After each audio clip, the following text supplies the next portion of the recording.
Okay, you can begin. So, how do you remember starting? How did you first start into city management? Well, back in 1969 and 1970, I was thinking about getting a doctorate, uh, either in sociology. I had a master's degree in social work, and a former professor of mine, Dr. Clifton Jones, who subsequently passed, recommended that I talk to the late Sam Jackson, who was the assistant secretary at HUD for planning and management. And at the time, the federal government had a 701 planning program. Because cities were becoming brown and black during the late 60s and early 70s, Sam Jackson decided that he ought to add some monies for minorities in management.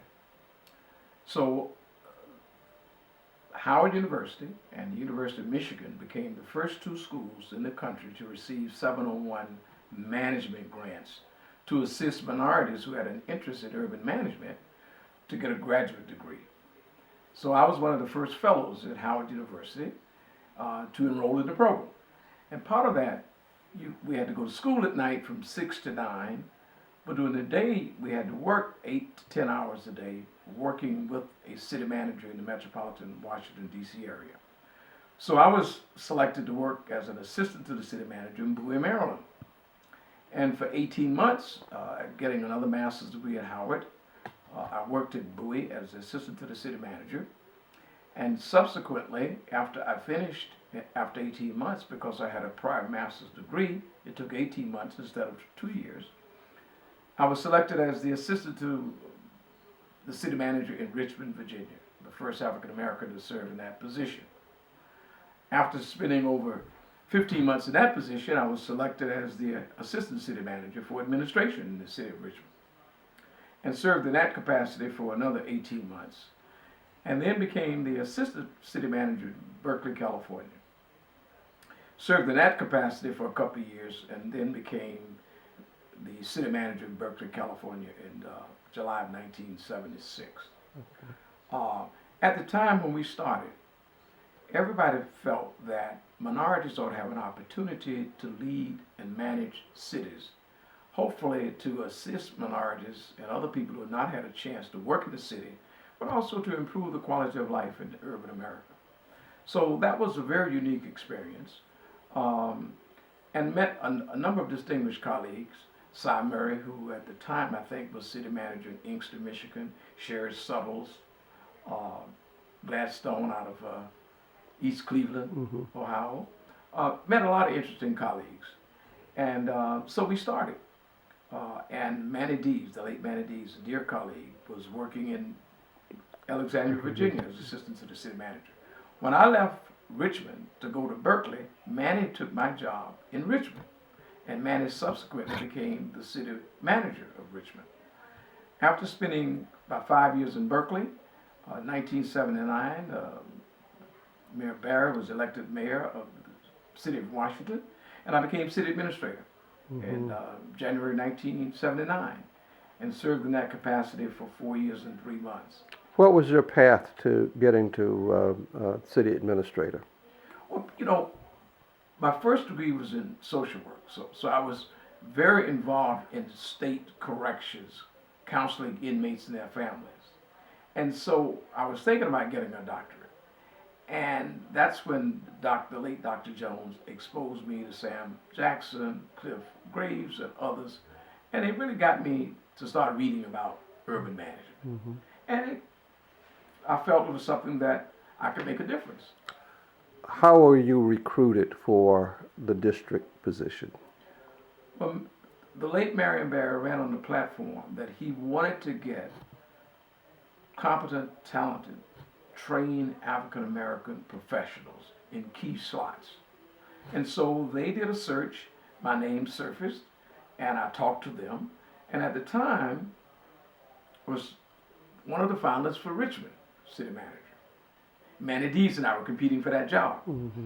Marion Barry said, wouldn't it be better to be city administrator in the nation's capital than the city manager in the capital of the Confederacy? And that kind of struck a bell. And he also said, look, if you take this job, you can get 2 for 1. Maybe Manny will get the job in Richmond. Subsequently, both things happened. I got the job in Washington. Manny got the city manager's job in Richmond. What were the two or three major challenges that you faced coming in as city administrator in the district, and then talk about major accomplishments? As you may recall, Washington was controlled by the Congress. In fact, you had a mayor commissioner. And in 1975, they amended the charter so that you had your first elected mayor. Washington had never been audited in over 100 years. So when Mayor Barrett took over, a part of the legislation said the district had to establish its own checking account by April of 1979 and not be a part of the federal government checking account. So coming in, trying to get a handle on the finances of a city that's never been audited, a tremendous challenge to the new team. And it took us about 15 months working with Arthur Anderson, night and day, to come up with the first draft audit statements, balance sheet audit statements for the district. And that was a yeoman task.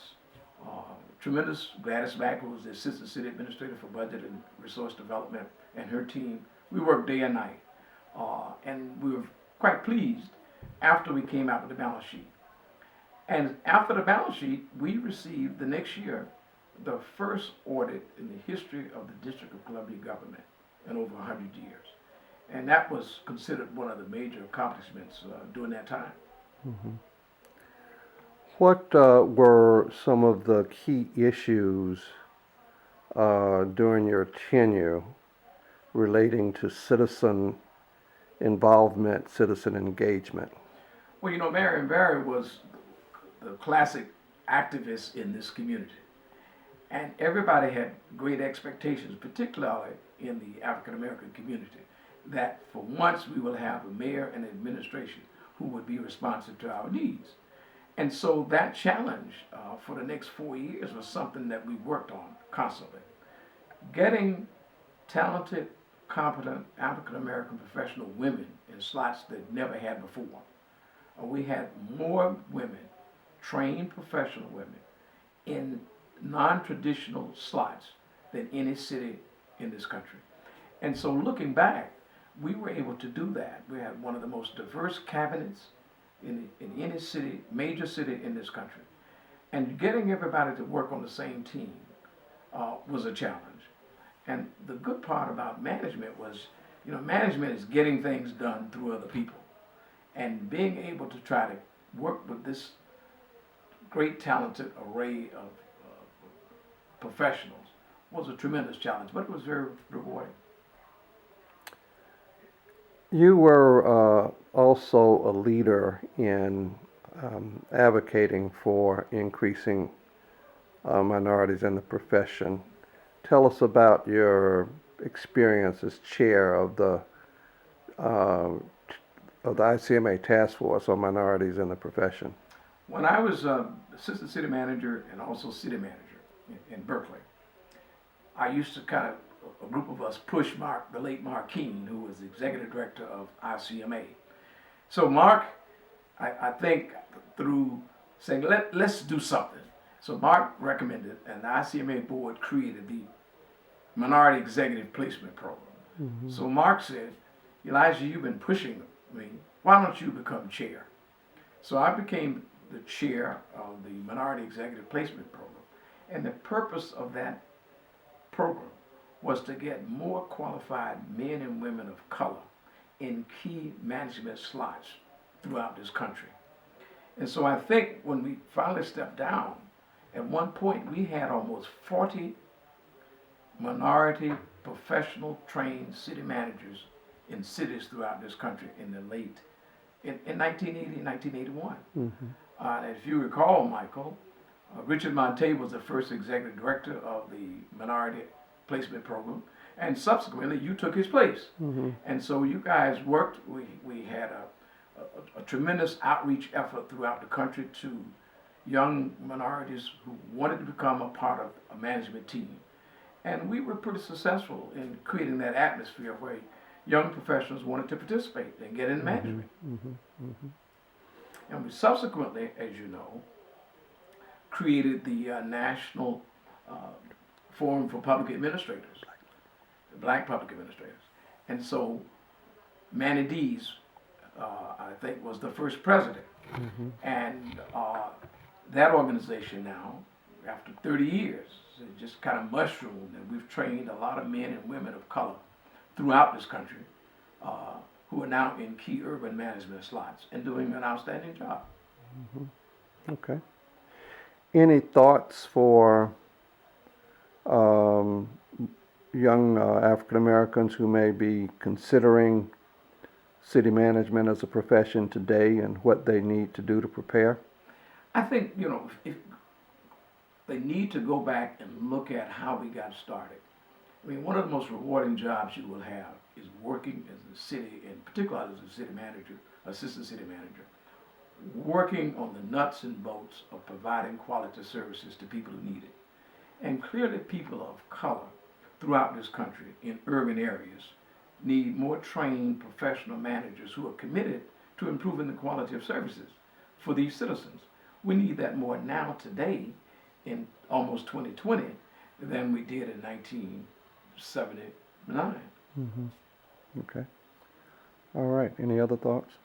I would encourage, management is key. I mean, when you're in a position where you can impact a lot of people of color, the majorities, and let people know that people of color, African Americans in particular, can manage complex organizations to solve problems and improve the quality of life for everybody.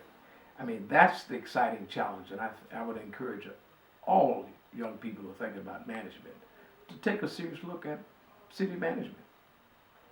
Okay. That's a wrap. Okay.